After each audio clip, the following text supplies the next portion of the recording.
Depuis le 1er janvier 2024 et l'entrée complète en vigueur de la réforme du statut de travailleur des arts, l'ancien statut d'artiste devenu statut de travailleur des arts, les bénéficiaires de ce statut perdent des jours de chômage en fonction du nombre de jours travaillés comme avant, mais ils peuvent aussi, dans certains cas, perdre des jours de chômage supplémentaires en fonction des montants gagnés. Alors, on prend la totalité des revenus perçus sur un trimestre civil, de janvier à mars, d'avril à juin, etc. On prend le total de ces revenus bruts, on le divise par 203,07 € à l'index actuel qui est en vigueur depuis début février 2025, et on obtient un chiffre qu'on arrondit à l'unité inférieure,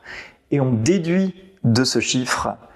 le nombre de jours de travail qui ont déjà été déduits de nos allocations du trimestre, et on arrive à un chiffre qui est le nombre de jours non indemnisables qui seront appliqués plus tard. Par exemple, si on a gagné 1 200 € bruts en tout sur un trimestre, on prend ces 1 200 € divisé par 203,70, ça fait 5,9,